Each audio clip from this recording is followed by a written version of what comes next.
Latino white supremacists exist, and they come in all colors. Unfortunately, these people are your neighbors, members of your church, co-workers, friends, and even family members. Abraham Gangwatch was a Jewish Nazi collaborator who led a group called Group 13 in the Warsaw Ghetto of Poland during the Holocaust. Their goals included hunting other Jews for the Nazis and infiltrating underground Jewish safety networks in exchange for money, protection from the Gestapo, and status within the German military. In other words, they were cowards that felt that by assimilating, they would get fairer treatment than their Jewish brothers and sisters. In that same vein, Latinos who still support Trump are active enablers of white supremacy as well, attempting to assimilate in pursuit of being seen as an equal by their oppressors. Trump's win over Kamala Harris was not by a landslide. It was won by a mere 1% or so. And although Latinos still mostly voted against Trump, that split was almost half. There's a really good book by Paola Ramos called Defectors that digs deep into research through interviews, studies, and finding the root of a lot of misinformation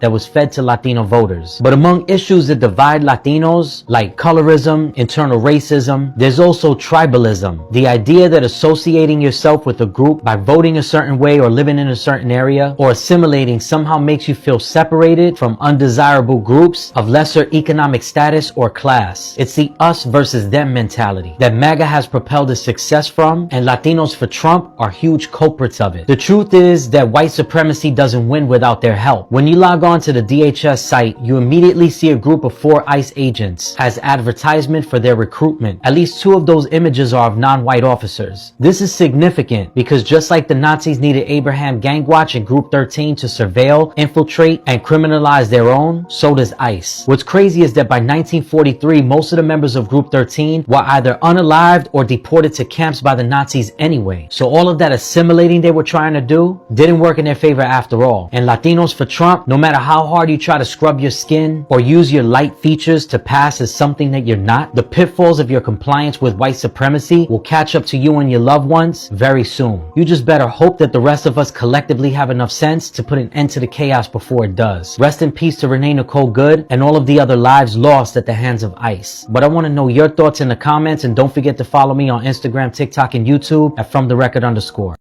I saw this video of this Latino man saying that Latino for Trump are white supremacy. And sincerely speaking, the reason he said that is very, very glaring, because from what I have been seeing on the news and on social media of late, I don't even know how I feel about the Latinos right now. Like, do they reason out things before acting? Do they sit down to think about their action? Like, do they seriously think about the consequences of their actions? Or they just act, at the spur of the moment? I really don't think they sit down to think about their actions, because if they do, some of the things they do, they wouldn't, be doing those things.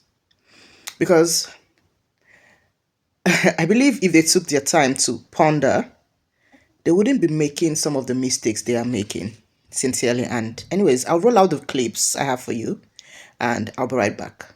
Don't go anywhere. Latinos for Trump, I need you to get your DNA test so that you can find out just how black you are. Because if you don't know how black you are, trust me, the white supremacists of this nation specifically, they know the history that you don't know about yourself or that you don't want to admit or embrace about yourself. And as long as the white supremacists of this nation know that you hate your blackness, they are going to continue to use that against you to divide you from all of the other Afro descendants that you should be connected to. Because whether you like it or not, you have a shared history. You do not come from a racial utopia, and no matter how much you don't want to talk about race or say that race doesn't exist, which we all know is a biblical principle.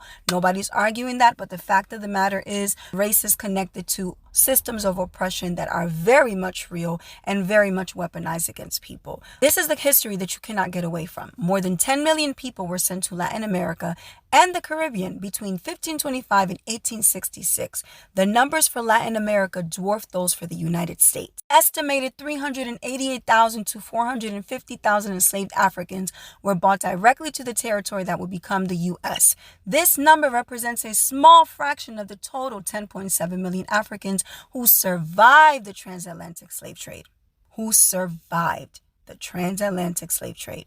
There is this remarkable documentary called Afro-Latinos that was done about 15 years ago by two amazing historians who actually were able to pinpoint that the total number of enslaved Africans that were brought to the Americas equaled close to 12.5 million in total. So out of that number, we're being given this 10.7 million Africans who survived. But look at the significantly smaller amount of enslaved Africans that were sent to the United States compared to the Caribbean, compared to all of Latin America. That is a huge, huge number.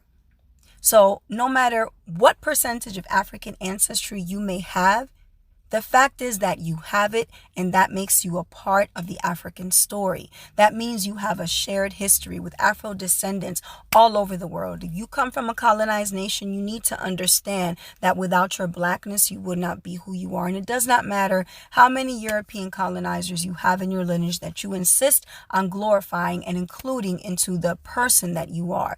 The fact of the matter is you are a part of the African story. And as long as you continue to glorify your colonizers, white supremacists will always make a fool of you. White supremacists will always use you to advance their agenda, which in the end does not benefit you at all, even if you may think that it does. Listen, I am an Afro-Dominican. I am a black person in the diaspora, descended from the Cibao region in Dominican Republic, which is believed to have the highest concentration of white ancestry in the Dominican Republic. Yet here I stand with 54% West African ancestry. I have 8% indigenous ancestry, and I have 38% European ancestry. And according to the research that I've done of family members that I've been able to find, I have generations of family from the Cibao region in Dominican Republic. For anyone who wants to argue, well, maybe your family came from another region of blacker people and that's why you're getting those numbers. No, people need to understand the history of where you come from. And for people to even try to argue about the impact of the African presence in Latin America, people who want to argue specifically about my own history, you are not aware of just how deep the African presence was, even in areas where you thought that it wasn't even that prominent, because people get stuck on phenotypical presentation. But when you start to learn about how genetics work, you learn that some genes are suppressed and that your genetic composition is not always going to express itself phenotypically. I know someone else that I came across right here on TikTok that has the same percentage of African DNA that I have, 54%. And this person presents phenotypically different than I do. That person is going to be more accepted as a visibly black person than I have been amongst Latin Americans. Not amongst black Americans that understand that someone like me is a visibly black person, but through the lens of someone from Latin America, specifically in Dominican Republic, where I'm categorized as a white person? Of course not. Understand, black and brown people, we come from a powerful shared history. We are a part of the African story. And if you have indigenous ancestry in you that has survived, understand you come from survivors. That ancestry is still within you. Generations after, we know for a fact that so many genocides were carried out all across Latin America. Right? And Dominican Republic, out of, Puerto Rico, Cuba, and DR, has the lowest concentration of indigenous ancestry. So even for me in 2025, to still find that number is pretty impressive. But people have to stop glorifying their colonizers. Stop glorifying your colonizers because they're not doing anything for you. And the white supremacists of this world, they see you even if you do not want to see yourself. Y'all be blessed. Honestly, I'm so glad that you're asking this because I've been wanting to talk about this for a very long time, and I'll probably make a more detailed video in the future, but I would be lying. I think a lot of us Latinos would be lying if we said that there wasn't anti-blackness in our communities, because there is. There is this deeply rooted anti-blackness that I think has gotten better in recent years, but it certainly exists. And as someone whose brother-in-law is black, whose nephews are Mexican-American black, I can't tell you how angry and frustrated I am, and honestly just disappointed by the atrocities that I keep seeing today when it comes to anti-blackness in Latino communities. And I can speak to specifically in Mexican communities. And just really quickly before I go to answer your question, what I find really sad is that when you look at history, the Latino community and the black community have always helped each other out. You look at the abolition of slavery in Mexico, which happened only 8 years after Mexico gained its independence from Spain. And they were bringing slaves from the US through Texas into Mexico to grant them freedom. And this was particularly done because of President Vicente Guerrero, I believe. He was Afro-Latino, which, by the way, was one of the earlier presidents in Mexico. So how can we even forget that an Afro-Latino man was one of the earlier presidents of Mexico? You look at the Chicano movements of the 1960s and the 1970s. You had Black Panthers and Chicano activists coming together to fight for universal justice for their communities. When you look at something as early as the Black Lives Matter movement, which I was in Arizona for, and let me tell you, I went marching and it was packed.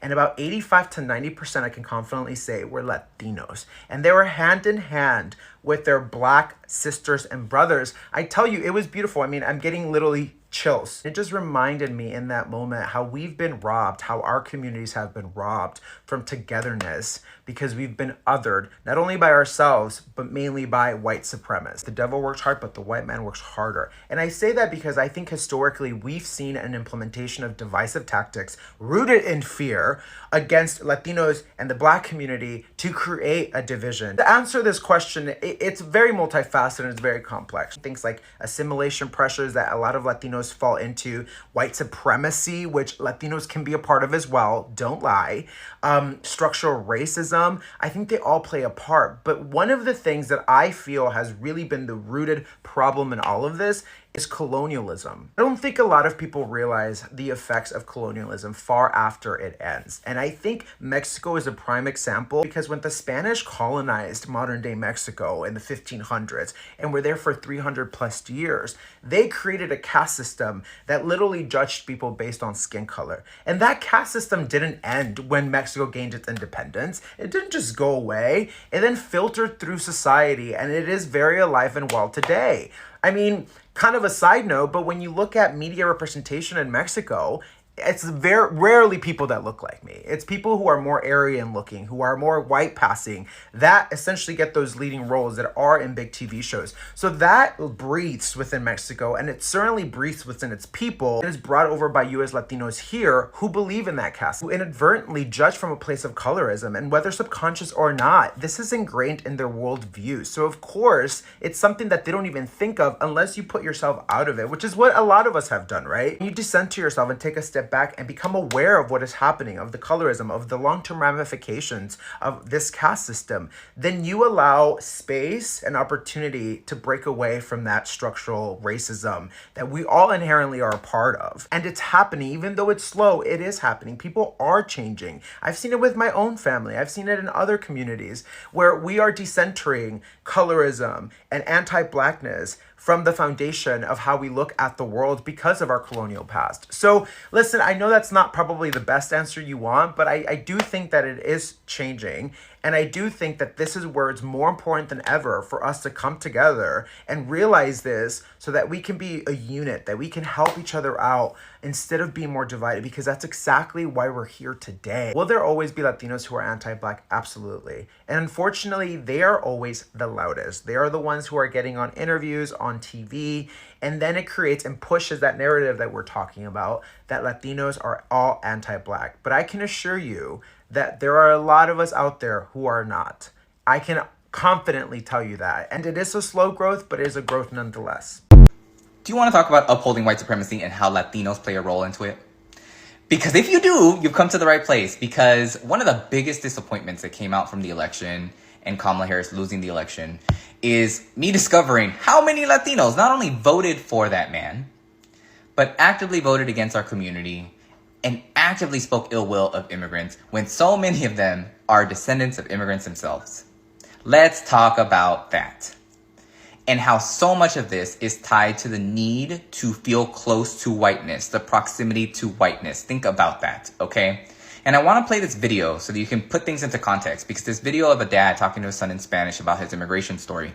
It's in Spanish, so I'll translate it afterwards, at least the main points, and then we'll do a little analysis, because we need to talk about this, because this did play a role. This did contribute to a Black and Asian woman not being elected to the highest office in the land, okay? It did. It's connected. So let me play the video. Esa gente, también así me vine. Y porque así me vine, naciste tú aquí, por eso no tienes el mismo pensamiento que nosotros. Esas personas no tienen ninguna oportunidad en nuestras tierras, Por eso es que migran. And the clip is longer, but I'll summarize what the dad said. The dad is telling the son that people will immigrate to this country because of lack of opportunity or issues that they're encountering in their own country. And I know a lot of people out there are like, oh, well, that's their problem. But can you imagine, and this is where the lack of empathy plays a role, can you imagine if you had no opportunities in your country, or if you were in a war-torn country, or if you fell into a dictatorship? Can you imagine feeling like the only option you have is to immigrate to another country, and for that country to be like, nah, or for the people of that country to be like, don't care about you. No. And to do that to your own people, to your own people. The dad is telling him that the son gets the benefit from being a citizen because the dad immigrated. Because he immigrated. The why behind the story is also important. Okay, but let's talk about how this impacted the election, because I think that's really important.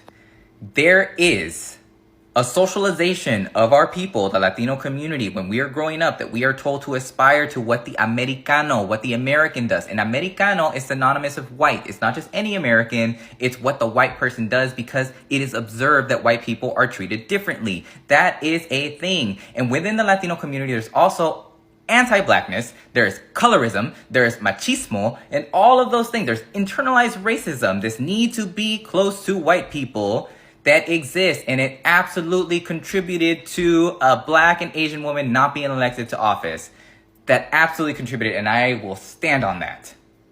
And if you understand this, comment. Let me know, because I cannot be the only one that believes this. Follow for more, because we're going to be talking about this way more. To think that the top 3 people that delivered Trump his victory were white women, white men, which we all kind of expected, but Hispanic men, Latino men, like, I would have never in a million years expected that, especially when we think about our own history in this country. When we look at the deportation of millions of Mexicans in the 1930s with the Mexican repatriation, and a lot of them being Mexican Americans, knowing what happened to the braceros, the manual laborers who came to the U.S. to better the U.S.'s economy, the agriculture after World War II, how they were sanitized, and that influenced parts of the Holocaust. Just the historical racism, this amplified hatred towards our people, towards people that look like us, brown people. You would think that that would be enough to not allow your morality, to put someone in place that literally compromises the very existence of our people. A lot of those Latino men who voted for Trump knew what happened to their own community, a lot of which weren't immigrants, if we want to talk about how this is not about immigration, but illegal immigration. If they knew about those parts of history, I think they would stand against someone like Trump. But because we don't know that or care to know that, we are so much closer to that happening again, to history repeating itself again. And it is just so heartbreaking that the reason why it might happen again isn't because of these unhinged white people. It's because of our own people. Think about that for a second. Our own people are the reason why there will be so much pain and suffering among our community. Like, that is gross. I guess if there's a silver lining, Amigos, is that I'm just feeling so motivated and hungry to educate our people on dark chapters in history that we aren't aware of, a lot of which I still might not be aware of, but we're going to learn as we go, because it's so important that we are aware of what happened, aware of what's happening, so that this does not happen in another 4 years, that our communities aren't constantly under threat and danger and anxiety and fear because our very own people aren't aware of the capabilities of electing someone who is anti-immigration and honestly anti-brown, anti-anything but white. I just think it's really sad that immigrants to this country who become citizens who can vote, particularly but not exclusively, people from the African diaspora, right? Black people from around the world, whether from the continent or the islands, come to this country and decide that the negative propaganda that they have been fed for their lifetimes about Black Americans is so strong that upon becoming citizens and achieving the right to vote, then decide to use that vote to harm Black Americans.